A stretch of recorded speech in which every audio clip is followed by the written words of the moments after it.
오늘의 큐티 말씀은 예레미야 28장 1절부터 17절입니다. 제목 거짓 선지자 하나냐. 먼저 앞뒤 문맥을 살펴보겠습니다.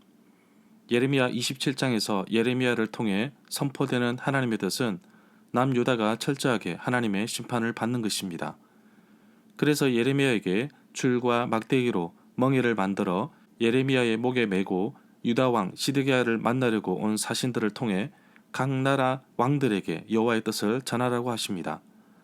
이러한 배경은 바벨론이 강국으로 떠오르는 가운데 남유다 시드기야를 포함해 주변 몇 나라들이 연합해서 바벨론에 대항하고자 하는 모습이 있었습니다.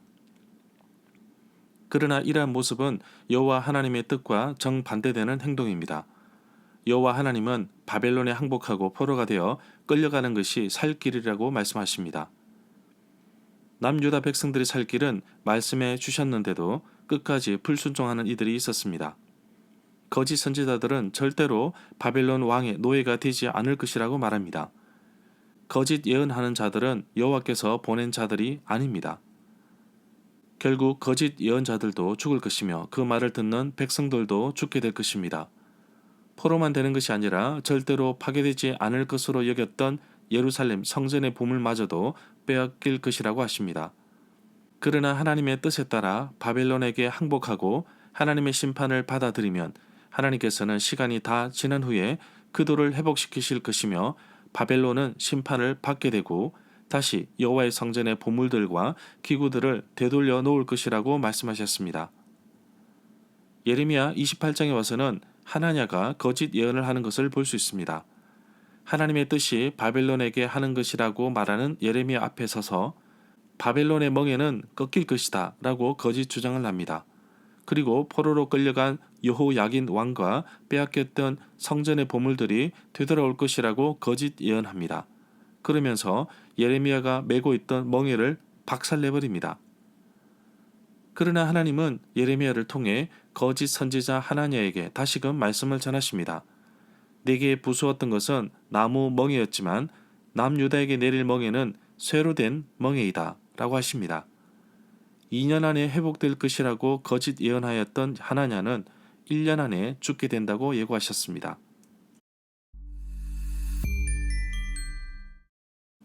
문단을 나눠보겠습니다. 1절부터 11절은 거짓 예언을 하는 하나냐, 12절부터 17절은 거짓 예언자 하나냐에게 임한 심판. 1절에 보면 남유다의 마지막 왕 시드기야가 통치한 지 4년째라고 하는데 BC 594년입니다. 기브온은 우리가 잘 아는 것처럼 솔로몬이 1000번제를 드렸던 큰 산당이 있던 곳입니다. 기브온은 예루살렘에서 북서쪽으로 약 12km 정도 떨어져 있습니다. 기브온 사람 아술의 아들 하나냐라는 예언자가 여호와의 성전에서 예레미야에게 말하였습니다. 2절에 보면 두 예언자 예레미야와 하나냐가 서로 맞선 것을 볼 수 있습니다. 두 예언자는 서로 반대되는 사건을 예언하고 있습니다. 아직까지는 어느 쪽이 진실인지 밝혀지지는 않았습니다. 하나냐가 말하는 멍에는 예레미야가 시각적으로 표현한 멍에를 보고서 정면으로 반박하기 위해 바벨론 왕의 멍에를 꺾었다고 거짓 예언을 하고 있습니다. 3절에 보면 여호와께서는 바벨론에서 속히 돌아오리라는 거짓 예언을 듣지 말라고 예레미야 27장 16절에서 말씀하셨습니다. 성전의 보물은 BC 597년 1차 포로 때에 가져갔습니다. 열왕기하 24장 13절에 보면 느부갓네살 왕이 여호야긴 왕과 그의 어머니, 신복, 지도자 내시들을 포로로 끌고 가면서 성전의 모든 보물과 왕궁의 보물도 가지고 갔습니다. 솔로몬이 만든 금 그릇까지 다 파괴되었습니다.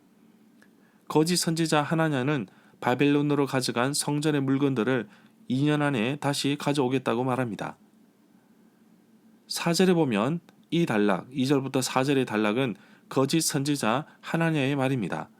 유다 왕 여호야김의 아들 요고냐, 여호야긴과 포로가 되어 바벨론을 끌려간 유다 백성들도 내가 다시 이곳으로 데려오겠다 하였고 반드시 바벨론의 왕의 멍에를 꺾어버리겠다고 말합니다.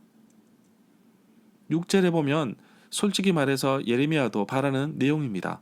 어쩌면 예레미야 자신의 내면의 소망이기도 하고 기꺼이 하나냐가 말한 것이 옳다고 하고 싶어 동의할 수도 있겠지만 예레미야는 자신에게 주어진 하나님의 사명을 알고 있기에 하나냐의 말에 동의는 하지만 인정은 못합니다. 7절부터 9절에 보면 이 단락은 예레미야가 하나냐에게 하는 말입니다. 예레미야는 이전 선지자들이 전쟁과 재앙에 대해서 언급했다는 사실에 주목하고 있습니다. 구원과 평화에 대해서 말하는 자들은 특히 거짓 예언자들이 많았다고 합니다. 선지자들의 역할은 여호와 하나님의 경고의 말씀을 전하는 것입니다. 특히 예레미야가 전하는 여호와의 심판과 경고의 말씀을 사람들은 듣지 않았다는 것입니다. 10절부터 11절에 보면 그러자 거짓 선지자 하나냐가 예레미야의 목에서 나무멍에를 빼앗아 그것을 꺾어버렸습니다. 그리고 하는 말이 여호와께서 말씀하셨다면서 바벨론 왕 느부갓네살의 멍에를 모든 민족의 목에서 벗겨서 예레미야의 나무멍에 같이 꺾어버리겠다고 말합니다. 13절에 보면 시간이 얼마 지난 뒤에 여호와께서 예레미야에게 말씀하시는데 하나냐에게 나무로 만든 멍에를 꺾어버렸으나 오히려 그 대신에 쇠 멍에를 만들어야 할 것이라고 말을 전하라고 합니다. 14절에 보면 쇠 멍에에 대한 이야기는 신명기 28장 48절에도 나옵니다. 내가 줄이고 목마르고 헐벗고 모든 것이 부족한 중에 여호와께서 보내사 나를 치게 하실 적군에게 섬기게 될 것이니 그가 철 멍에를 내 목에 메어 마침내 너를 멸할 것이라. 예레미야 25장 11절에서는 70년이라는 기간이 나옵니다. 들 짐승도 바빌론에게 주어 순종하게 하겠다는 말씀은 예레미야 27장 6절에서 이미 언급되었습니다. 15절부터 16절에 보면 예레미야는 거짓 선지자 하나냐에게 여호와께서 보내시지도 않았는데 백성들에게 거짓을 믿도록 하였다면서 올해 안에 죽을 것이라고 말합니다. 17절에 보면 하나냐의 예언이 참인지 거짓인지를 하나님께서 직접 확인해 주셨는데 여호와께서 말씀을 전달한 지 겨우 2달 만에 하나냐는 죽었습니다. 예레미야 28장 1절에 보면 시드기야 왕이 통치한 지 4년 5개월째 되는 때에 하나냐가 백성들과 제사장들 앞에서 예언하고 있습니다. 7째 달에 죽었으니 불과 2달 만에 죽은 것입니다. 절마다 상세한 설명과 구절 해석, 핵심 내용과 중심 줄거리는 네이버 블로그에 올려져 있습니다. 내게 주시는 교훈입니다. 하나냐의 말은 그릇된 그럴듯함을 보여주고 있습니다. 마치 진짜인 것 같은 가짜를 말합니다. 계속되는 예레미야의 심판 이야기는 이제 많은 사람들에게 짜증나고 귀찮을 정도입니다. 그런 가운데 시드기야 왕이 바라고 백성들도 꿈꾸는 그럴 말을 하나냐가 하니 정말 좋아할 수밖에 없었을 것입니다. 오늘날 한국교회의 단면을 보여주는 것 같이 너무나 가슴이 아픕니다. 듣기 좋은 메시지, 심판과 재림의 메시지보다는 복과 성장에 대한 메시지, 언제부터인가 종말에 대한 경각심은 사라지고 현재의 모습에 집착하는 한국교회의 모습에 정말 안타까움을 느낍니다. 실제로 교인 수가 늘어나서 부흥했다고 하지만 50%는 수평 이동입니다. 진정한 교회 부흥은 1년에 세례를 몇 명 주었느냐로 그 기준을 삼으면 대부분 교회가 제자리이거나 약해지고 있다는 통계가 나올 것입니다. 그래도 희망이 있습니다. 하나냐가 거짓으로 예언하여 사람들의 마음을 샀지만 진실은 드러나기 마련입니다. 예레미야가 목에 메고 있는 나무멍에 시각적인 효과를 통해 유다 백성들에게 하나님의 뜻을 전하고자 했지만 하나냐의 거짓 예언으로 이제는 쇠멍에라는 확실한 하나님의 뜻을 발견하게 되었습니다. 멍에는 하나님께서 바라시는 심판의 메시지입니다. 오늘날 수없이 쏟아지는 정보와 TV와 SNS, 인터넷을 통해 정말 진짜와 가짜가 섞여 분간조차 할 수 없음을 인정합니다. 검색창에 필요한 사진을 찾아보더라도 이단들이 그럴듯하게 올려놓은 것도 많은 것을 봅니다. 진실과 거짓 사이에 정말 나는 어느 쪽에 더 많이 귀를 기울입니까?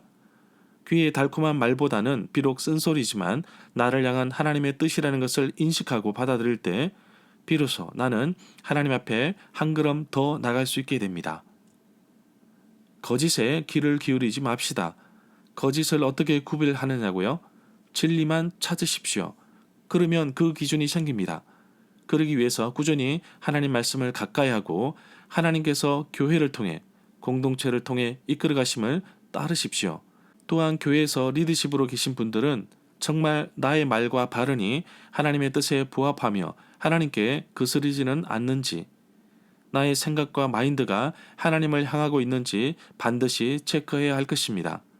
거짓의 끝은 반드시 패망합니다. 진리는 반드시 세워집니다. 내 삶이 진리 위에 서 있을 때 나는 흔들림이 없습니다. 오늘도 변함없는 진리이신 하나님 말씀 위에 내 신앙의 기초를 세우며 살아가는 하루가 되기를 간절히 소망합니다.